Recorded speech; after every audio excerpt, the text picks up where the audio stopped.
chez les joueurs de foot, avec les micro-traumatismes qui se créent. Et aussi, plus un joueur va durer dans un match, plus il va avoir ce qu'on appelle des radicaux libres. En fait, c'est très complexe à expliquer, mais en gros, c'est des molécules qui vont...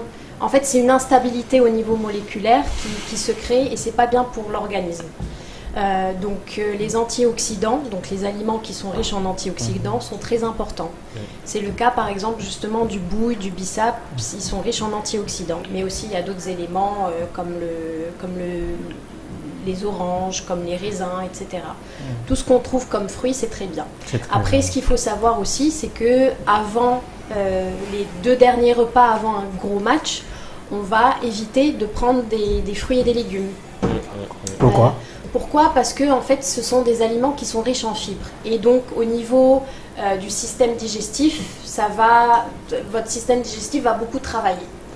Donc, ça fait que ça peut, chez certains joueurs, créer des troubles, des constipations, créer des ballonnements surtout.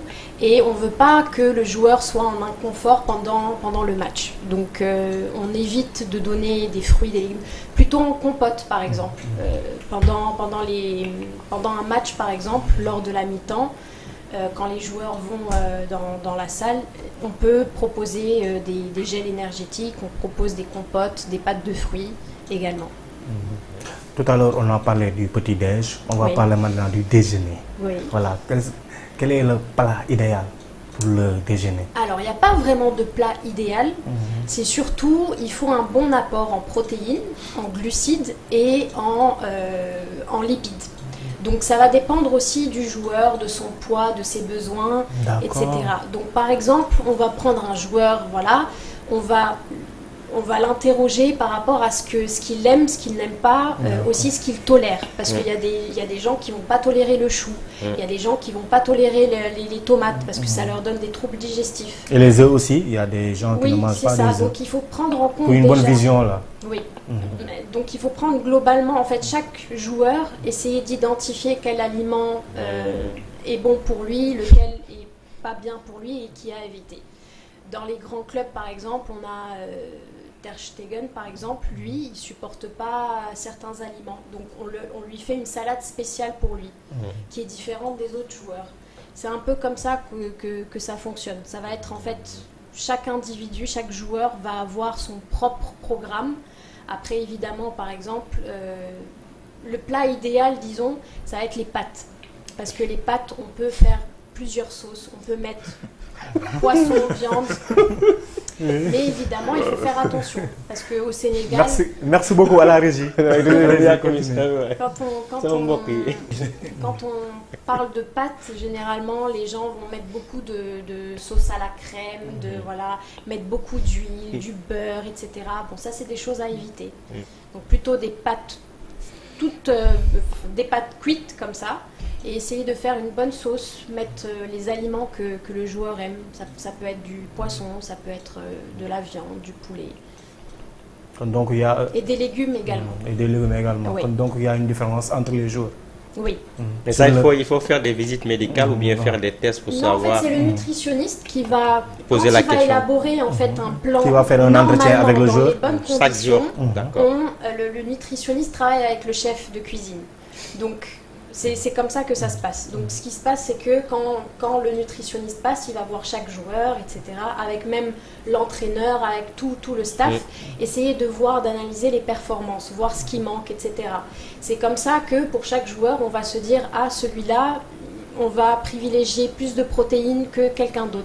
Et aussi en fonction du statut en fait du joueur.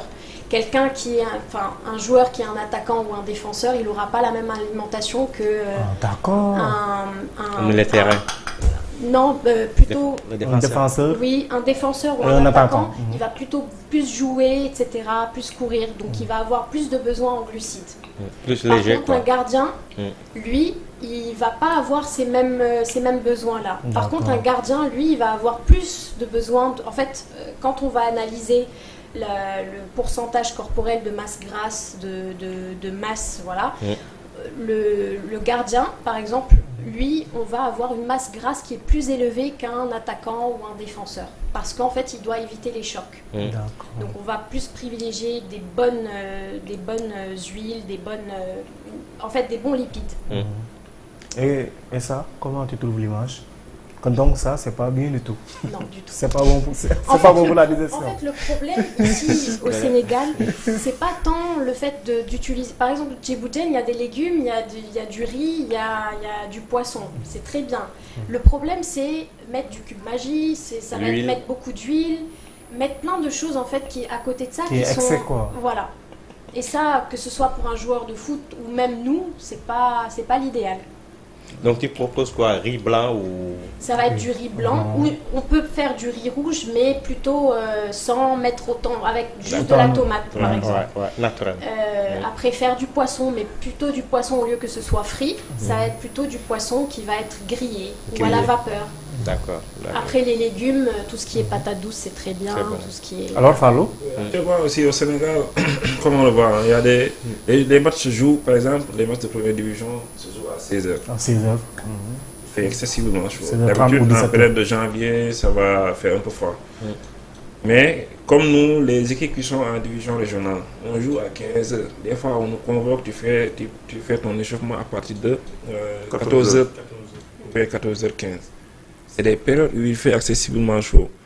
Des fois aussi, les cadets, ils jouent le matin à 10h. 10h, 11h.